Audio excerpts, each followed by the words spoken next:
ሰላም የተወዳችሁና የተከበራችሁ የአርሴናል ፍሌር ተከታታዮቻችን በዛሬ ስፖርታዊ መረጃችን ከአርሴናል የተጫዋች ዝውውር ጉዳይ ጋር በተገናኘ የተሰሙ አጫጭር ስፖርታዊ መረጃዎችን እንመለከታለን።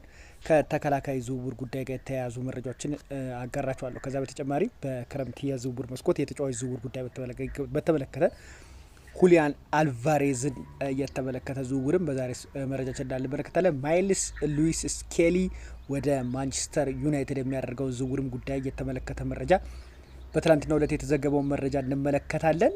ከዛ በተጨማሪ የክረምት የዝውውር መስኮት በምን ያህል መንገድ እየሄደ ነው፣ አርሰናሎች በዝውውር ላይ ምን አይነት ስራ እየሰሩ ነው የሚሉትን ነገር እንመለከታለን። ቀደም ብዬ በመግቢያ ላይ እንደጠቀስኩላችሁ ከክረምት የዝውውር መስኮትን በተመለከተ የአጥቂ መስመሩ ላይ አርሰናል ማንን ለማስፈረም እየሰራ ነው የሚለውን ነገር እንመለከታለን ማለት ነው። መጀመሪያ የምንመለከተው ከተጫዋች ዝውውር ጉዳይ ጋር በተያያዘ የትላንትና አዳዲስ መረጃዎች እየወጡ ይገኙ ነበር። ማይልስ ስኬሊን በተመለከተ በጣም ሰፋ ያለ መረጃ እነ ገነርስ ብሎግ፣ ሃንድ ኦፍ አርሰናል፣ ዘ ስታንዳርድ ሳይቀሩ በትላንትና ዕለት ያስነበቡትን መረጃ ልንገራችሁ። ማይልስ ስኬሊን ለማስፈረም በትላንትናው ዕለት ማንቸስተር ዩናይትድ እና ቼልሲ ፍላጎት ማሳየታቸውን ተዘግቦ ነበረ። ነገር ግን ተጫዋቹ አሁንም ቢሆን በአርሴናል ቤት መቀጠል እንደሚፈልግ የሚያመላክት መረጃዎች ሲጠቁሙ ነበረ። ነገር ግን አሁን አንድ ግልጽ መታወቅ ያለበት ነገር ተጫዋቹ ቋሚ የመሰለፍ እድል በቀጣይ ሲዝን የማይሰጠው ከሆነ በጥር ዝውውር መስኮት በአርሰናል ቤት ስላለው ቆይታ የሚያጤንበት ጉዳይ ሊኖር ይችላል። ይህ ዘገባ ዝም ብሎ በውሸት አይደለም የሚወጣው። በጣም ታዋቂ የምንላቸው እንደነ ስካይ ስፖርት ዘነ ጉራዲያን ያሉ መረጃዎች ሳይቀሩ ይህንን መረጃ ሲዘግቡት ነበር። ስለዚህ ይህ ተጫዋች መዳረሻው ወይ ማንቸስተር ዩናይትድ፣ ቼልሲ የሚሆንበት እድል በጣም ሰፊ እንደሆነ እየተዘገበ ይገኛል። አርሰናል ከተጫዋቹ ዝውውር ቀላል ገንዘብ አይፈልግም፣ በክለቡ እንዲቆይ ይፈልጋል። ነገር ግን ቋሚ የመሰለፍ እድል ማይክል አርቴታ በቀጣይ የማይሰጠው ከሆነ ተጫዋቹ በአርሰናል ቤት ስላለው ቆይታ በድጋሚ ጥያቄ የሚያነሳበት እድል እንዳለ በሰፊው እየተዘገበ ይገኛል። ሌላ የምንመለከተው ጉዳይ ከአልቫሬዝ ዝውውር ጉዳይ ጋር በተገናኘ አንድ መረጃ ስመለከት ነበረ። አልቫሬዝን በተመለከተ እስካሁን ድረስ አርሰናል እየሄዱበት ያለው ርቀት በጣም ረጅም ርቀት ሄደዋል ብሎ ባይጠበቅም፣ ነገር ግን አንድ አዲስ ውሳኔ ተጫዋቹ ሊወስን እንደሚችል የሚያመላክት መረጃዎችን ስመለከት ነበር እና አርሰናል ከተጫዋቹ ዝውውር ጉዳይ ጋር በተገናኘ በቀጣይ የሚሄድበት የዝውውር ሁኔታ ይጠበቃል። እንደሚጠበቅም በተደጋጋሚ ጊዜ ይህ ምንጭ ይዞት የወጣው መረጃ ይጠቁመናል። ተጫዋቹን ለማስፈረም እስካሁን አርሰናል ከፍላጎት የዘለለ በተጫዋቹ ዝውውር ላይ የደቀ የተባለ እንቅስቃሴ አለማድረጉን የሚያመላክት መረጃዎች እየወጡ ይገኛሉ። በክረምት የዝውውር መስኮት የክንፍ መስመሩን ለማጠናከር የሚፈልገው አርሰናል በቀጣይ ታዲያ ማንን ይመለከታል የሚለውን ነገር ስመለከት ነበረ። ብራድሊ ባርኮላን በተመለከተ ወደ ስፔን የወጡ መረጃዎችን ላጋራችሁ። እንደ ኢኤስፒኤን ዘገባ ከሆነ ባርኮላ የሊቨርፑል ዋነኛ ታርጌት እንደሆነ ይታወቃል። ነገር ግን አርሰናል ተጫዋቹን ለማስፈረም አሁንም ቢሆን ጥረት እያደረገ መሆኑን ተዘግቧል። ነገር ግን የተጫዋቹ ዝውውርን ጉዳይ በተመለከተ ምን ያህል ገንዘብ ተለጥፎበታል የሚለውን ነገር እንመልከት። ተጫዋቹ እንዳጠቃላይ ወደ 150 ሚሊዮን ዩሮ ድረስ እንደሚጠጋ ይጠበቃል እና 120 ሚሊዮን ፓውንድ ማለት ነው አካባቢ ለተጫዋቹ ዝውውር ፒኤስጂዎች ይፈልጋሉ።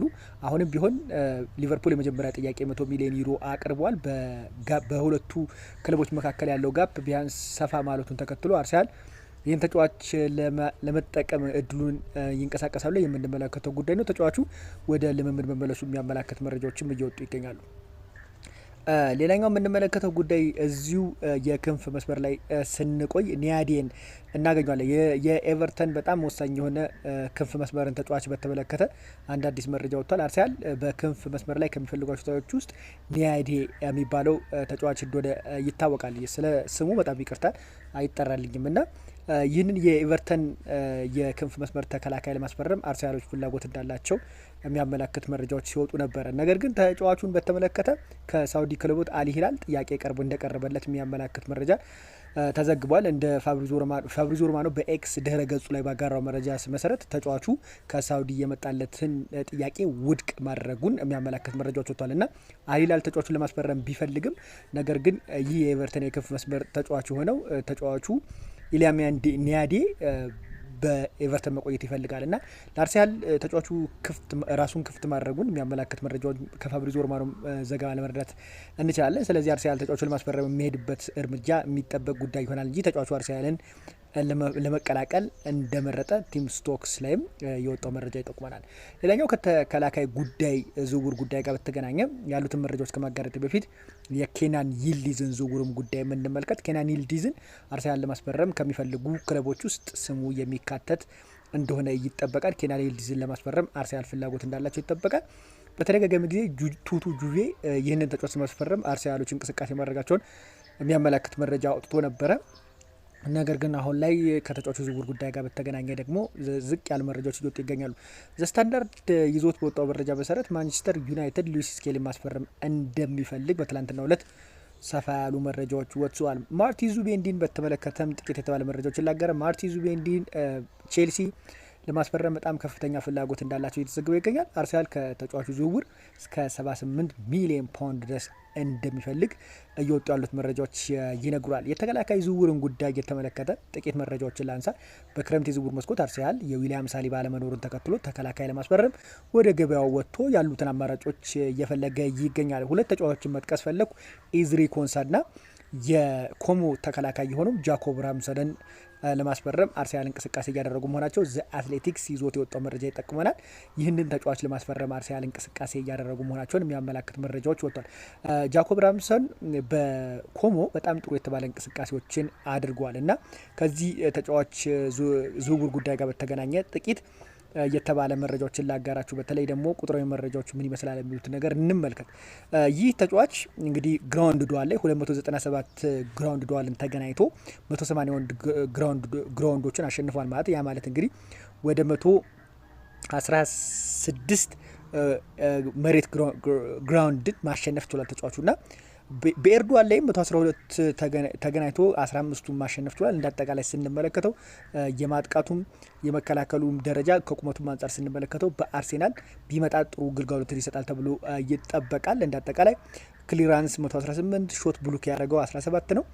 በአጠቃላይ ስንመለከተው ይህ ግብ ጠባቂ ይህ ተከላካይ ባለበት 24 ጎሎችን ኮሞ አስተናግዷል። 15 ክሊንሺት እና ይዟል በ32 ማቾች ማለት ነው እና በጣም ጠንካራ የተባለ ተከላካይ እንኳን ባይባልም ተጫዋቹ ግን ጥሩ የተባለ ፐርፎርማንስ እንዳደረገ ከቁጥራዊ መረጃዎቹ ለመረዳት እንችላለን።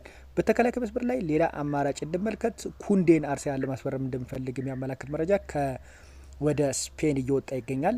ባርሴሎናዎች ተጫዋቹን አሁን ላይ ለመሸጥ ምንም አይነት ፍላጎት እያሳዩ አይገኝም። ነገር ግን አርሰናል አማራጮች የሚገኝ ከሆነ ተጫዋቹን እንደሚያስፈርሙ ይጠበቃል። ኩንዴን በተመለከተ ጥቂት የተባለ ቁጥራዊ መረጃዎችን ላጋራችሁ። 229 ኤርዶዋል ተገናኝቶ ጉድዋል ተገናኝቶ 123ቱን ማሸነፍ ችሏል። እንዳጠቃላይ ጁሊየስ ኩንዴ ኤርዶዋሎችን 34ቱን ኤርዶዋል ማሸነፍ ችሏል እና ኩንዴ በአጠቃላይ በላሊጋ ጥሩ በተለይ በሴንተር ባክ ላይ ሳይሆን በተመላላሽ ፉል ባክ ላይ ሲሰለፍ በጣም ጥሩ ነገሮችን መስጠት እንደሚችል ከቁጥራዊ መረጃዎች ተነስተን መናገር እንችላለን። ፓስ ፕሮግሬስ ፓሱን ስንመለከተው ፓስ ፐር ኮምፕሊትድ ሬቲንጉ 91.6 ነው። ስለዚህ አርሰናል ደግሞ በቀኝ መስመር ተበላላሽ ላይ በጣም የሚሻገሩ ኳሶች ላይ ድክመት እንዳለ ተመልክተናል። እነ ቤንጃሚን ዋይትም ሆነ ቲምበርም ዴሊቨር የሚያደርገው ሰርቪስ የሚሰጠው በጣም ደካማ ከመሆኑ ጋር በተገናኘ ጁሊየስ ኩንዴ ባርሰናል ቢመጣ በጣም ጥሩ ነገር ይሰጣል። ኪፓስ 22 ክሮስ 40 ማድረግ ችሏል ማለት ተጫዋቹ እንዳጠቃላይ በጎል ኮንትሪቢዩሽን ላይ ጥሩ የተባለ እንቅስቃሴ እንዳለው ከቁጥራዊ መረጃዎች ለመረዳት እንችላለን። አርሴናልን በተመለከተ የዛሬ ስፖርታዊ መረጃችን ይመስላል። በሌላ ቪዲዮ እስክንገናኝ መልካም ጊዜ ተመኘሁ።